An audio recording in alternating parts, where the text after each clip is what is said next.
Hello guys, good morning. Jai Shri Mahakal. Welcome to my vlog. मैं नहा के तैयार होके आ चुकी हूँ और मैंने नहा के पूजा भी कर ली थी और अभी बज रहे हैं सुबह के 10:30। और मेरी मम्मी यहाँ पर राशन का सामान लिख रही थी जब तक मैं किचन में चली गई। मुझे भूख लग रही थी बहुत तेज़ और फिर अभी मैंने नाश्ता भी नहीं किया था। और नाश्ते के लिए मैंने फटाफट से पहले तो चाय चढ़ा दी, क्योंकि मुझे ना अपने हाथ की चाय पसंद में आती है, इसलिए मैंने फटाफट से जल्दी से चाय चढ़ा दी थी, चाय बनने के लिए रखी।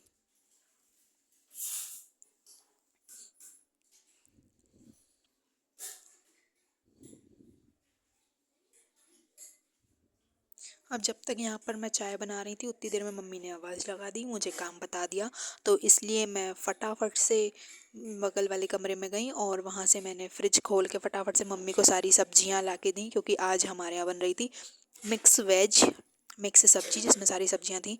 तो मैंने मम्मी को वो ला के दी। मम्मी तो बैठ के काट रही थी और मैं यहाँ पे अपनी चाय पे फोकस किया। मैंने चाय बनाने लगी और उतने में फिर मैं चावल फ्राई कर रही थी। चावल रखे हुए थे नाश्ते में, तो मैंने सोचा कि चलो फ्राई कर लेते हैं, चावल नाश्ते में हो जाएंगे कम से कम। वैसे भी 10:30 बज रहा था, इसलिए मैंने फटाफट से चाय छानी और चावल गर्म हो गए थे तो एक प्लेट में फटाफट से चावल ले लिए, नाश्ता करने चली गई। मैं नाश्ता करने के लिए गई और मम्मी तो यहाँ पर अभी भी जो है मिक्स वेज ही काट रही थी। और चाय पीने के बाद मैं यहाँ पर गाजर लेके बैठ गई। मेरे यहाँ इतनी सारी गाजर थी, गाजर लेके बैठ गई। फिर उसके बाद मैं भी यहाँ पर गाजर छीलने लगी फटाफट से, क्योंकि मुझे ना गाजर का अचार बनाना था इसलिए। और इतनी सारी गाजर थी, खब भी मतलब कोई खा भी नहीं रहा था। और ना गाजर जो पतली पतली थी ताकि उनका हलवा भी नहीं बन सकता था, इसलिए फिर मैंने सोचा चलो अचार ही बना लें।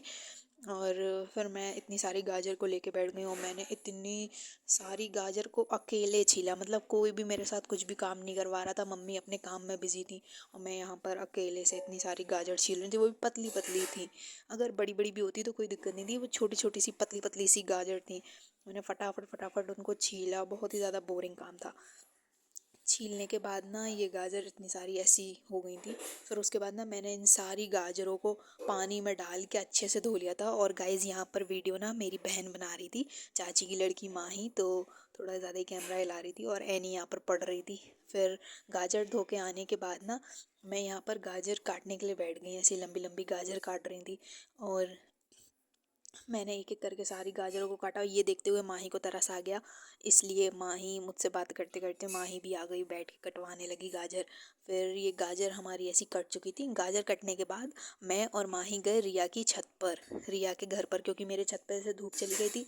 रिया के घर की छत पर गए थे क्योंकि अचार डालने के लिए पहले हमें ना गाजर को धूप दिखानी थी, मतलब गाजर को अच्छे से सुखाना था।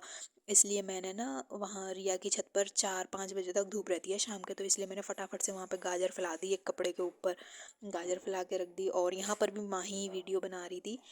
उसके बाद ये पतंग भी उड़ रही थी हमारे यहाँ एक। उसके बाद हम लोग अपने घर वापस जाने लगे। घर वापस गए तो बाहर देखा ये वंशु रौनक गली के बच्चों के साथ खेल रहे थे। फिर मैं घर पे आई तो एक बज चुका था, मेरी कोचिंग का टाइम हो गया था, इसलिए मैंने ना बाल अपने करने शुरू कर दिए। यार गाइस, हेयर फॉल बहुत हो रहा है, पता नहीं क्या करूँ मैं तैयार हो रही थी कोचिंग के लिए, उतने में मैंने देखा कि माही यहाँ पर मोमडन लोगों का जो होता है ना, वो हिजाब बोलते हैं, पता नहीं क्या, बुरखा या हिजाब, वो पहन के यहाँ पर बढ़िया धुरंधर वाली वो कर रही थी। तो गाइस अभी मैं कोचिंग के लिए तैयार हो चुकी हूँ और मेरी मम्मी ने खाना बनाया था, मैंने खाना भी नहीं खाया था, इसलिए मैंने फटाफट से खाना ले लिया और खा लिया। और अभी गाइस मैं कोचिंग से आ चुकी थी और यहाँ पर ये लोग कल की प्लानिंग कर रहे थे, कल कौन क्या पहनेगा। और रिया भी यहाँ पर थी, मैं रिया के साथ बातें कर रही थी। उसके बाद फटाफट से मैं किचन में आ गई और किचन में आके ना मैंने यहाँ पर चाय बनाई। पहले तो मम्मी दूध लेके आई, तो दूध निकाला। फिर चाय पीने के बाद यहाँ पर मैं दादा के लिए जो है आटे के चीले बनाने लगी, क्योंकि उनको भूख लग रही थी।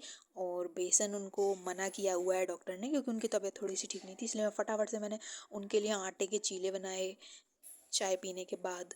वो आटे के चीले ना मुझसे बन भी नहीं रहे थे, पहला तो ख़राब भी हो गया था थोड़ा सा, पर फिर ठीक है, जैसा तैसा जैसे भी बनाओ, क्या बना मुझसे बन नहीं रहा था। फिर वो बन करने के बाद मैंने उनको खिला दिया। उसके बाद ना खाने में बनना था दलिया, और अभी शाम के 8 बज चुके थे। तो फिर ना मैंने फटाफट से एक कढ़ाई पे तेल डाल के दलिया को एक साइड भूंज दिया। और यहाँ पर ना एनी पापा के लिए चाय बना रही थी, तो उसने भी चाय छान के दे दी। अब यहाँ पर मैंने दलिया को अच्छे से मध्य आंच पर कढ़ाई में डालकर भूंजा। गाइस मेरे बैकग्राउंड में बहुत ज़्यादा आवाज़ हो रही है, तो प्लीज़ उस आवाज़ को इग्नोर करना। फिर जब तक यहाँ पर दलिया भून रही थी मैंने फटाफट से प्याज काट ली, क्योंकि ना मम्मी मम्मी ने मुझसे बोला था बनाने के लिए, और फिर मुझे खुद भी शौक है बनाने का, इसलिए ज़्यादातर मैं पढ़ाई, आप लोग भी सोचते होंगे कि मैं पढ़ाई से ज़्यादा तो किचन में खाना वाना ज़्यादातर बनाती रहती हूँ दिन भर, क्योंकि मुझे शौक है खाना बनाने का, इसलिए कुछ तो और बनाती हूँ। और मतलब मम्मी ना भी बोले ना तो भी मैं चली जाती हूँ बनाने के लिए कि मम्मी आज मैं बनाऊँगी ये, आज मैं वो। तो मैं ना जब तक यहाँ पर प्याज काट रही थी ना, तो मम्मी यहाँ पर दलिया भूनने लगी थी। मम्मी ने सोचा कि चलो मैं भून दे रही हूँ दलिया, जब तक तुम प्याज काट लो। मैं यहाँ प्याज काट रही थी, पर प्याज मुझसे थोड़ी मोटी मोटी कटी हुई थी, इसलिए मैंने फटाफट से उसको चॉपर में डाल दिया, क्योंकि बहुत दिन से मैंने काटी नहीं थी, इसलिए मैं मतलब कट नहीं रही थी, मेरी आदत छूट गई थी ऐसे प्याज काटने की। मैंने फटाफट से चॉपर में प्याज काट के एक साइड पर कुकर चढ़ा दिया था, और कुकर में ना दलिया बनाने लगी थी, और बगल में मम्मी जो है पापा के लिए रोटी सेक रही थी, क्योंकि पापा को तो रोटी चाहिए इसलिए।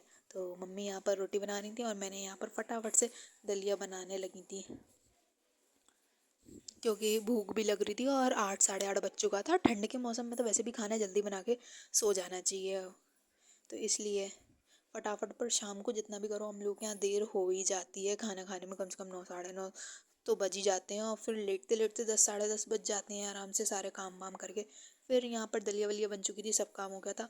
उसके बाद यहाँ पर बातें हो रही थी, पापा, बंसू, एनी और मम्मी, चारों लोग थे। और फिर उसके बाद हमारे यहाँ ये राशन आया था जो मम्मी सुबह डायरी में लिख रही थी, वो पूरा सामान आ चुका था। उसके बाद मम्मी और मैं दोनों मिलके यहाँ पर ये सामान भरने में लगे हुए थे बहुत सारा। और मेरी तो उसमें चांदी हो चुकी थी, क्योंकि इतने सारे मैक्रोनी पास्ता आ चुके थे। मेरे लिए तो यार यही ज़्यादा इंपॉर्टेंट रहते हैं, ख़त्म हो चुके थे वैसे भी, मेरे लिए तो फेवरेट चीज़ है मेरी। और ठीक है गाइस, तो फिर आज का ब्लॉग यहीं पर ख़त्म करते हैं। ओके टाटा बाय बाय, मिलते हैं नेक्स्ट ब्लॉग में। जय श्री कृष्ण।